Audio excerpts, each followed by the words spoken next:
नाजरीन, कासमी न्यूज में आप लोग का इस्तकबाल है। कई दिन से सुप्रीम कोर्ट का मसला चल रहा है।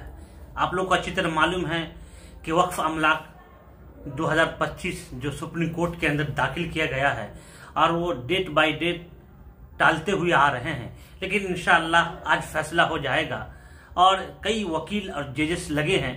देखिए, आइए उन्हीं सिलसिले में बात करता हूं।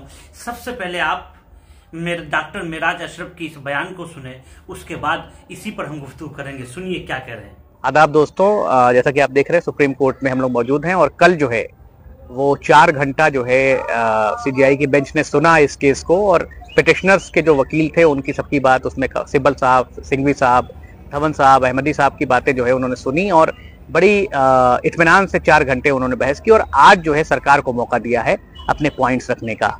सवेरे 11:30 बजे के करीब बहस शुरू हुई थी और अभी जो है जाके लंच हुआ है बीच में और उसके बाद फिर बहस होगी। ऐसा लग रहा है कि ये फैसला बहुत जल्दी आएगा जिस तरीके से सीजीआई साहब इसको एलेबोरेटेड तरीके से सुन रहे हैं और हमें उम्मीद है कि संविधान को बचाने का जो जंग है कि संविधान का प्रारूप बरकरार रहे, हमारे आर्टिकल्स बरकरार रहे, जो धार्मिक स्वतंत्रता है देश में वो बरकरार रहे, तो मुझे उम्मीद है कि एक पॉजिटिव फैसला आना चाहिए।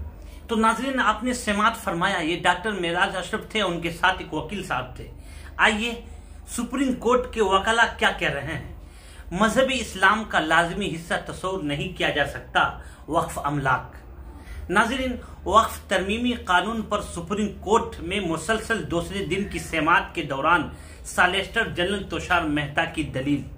नाज़रीन, सुप्रीम कोर्ट में वक्फ तरमीमी कानून के जवाज को चैलेंज करने वाली दरखास्तों पर बुध को मुसलसल दूसरे दिन समाअत हुई।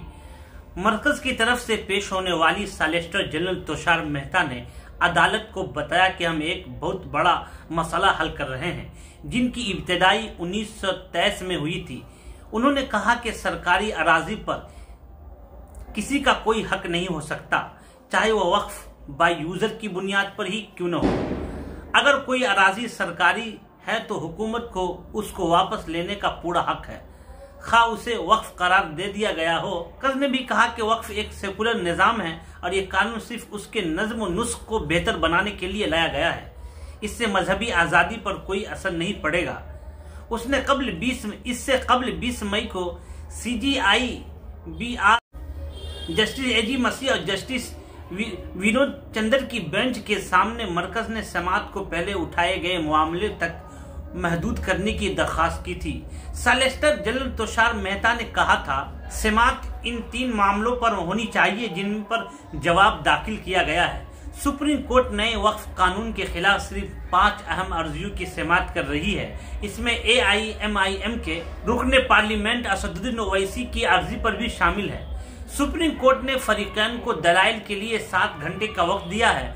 मंगल को 3 घंटे तक दरखास्त गुजारों की दलाइल सुनने के बाद बेंच ने केस की समाअत आज 21 मई तक के लिए मुलतवी कर दी थी। सॉलिसिटर जनरल तुषार मेहता ने कहा, यह ऐसा मामला नहीं है जहां वजारत ने एक बिल तैयार किया और बगैर सोचे समझे वोटिंग कर दी गई।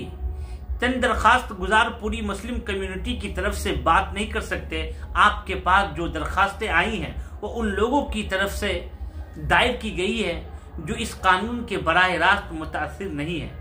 उनका मजीद कहना था कि किसी ने नहीं कहा कि पार्लियामेंट को यह कानून बनाने का हक नहीं था।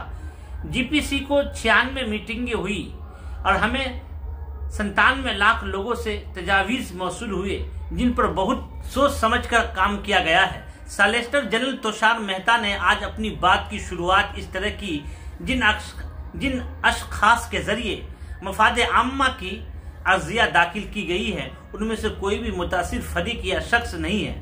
तो नाज़रीन, आज देखिए क्या फैसला आता है। कई दिन से लगातार सुप्रीम कोर्ट के अंदर ये बहस चल रही है कि इंशाल्लाह फाइनल फैक्ट होगा।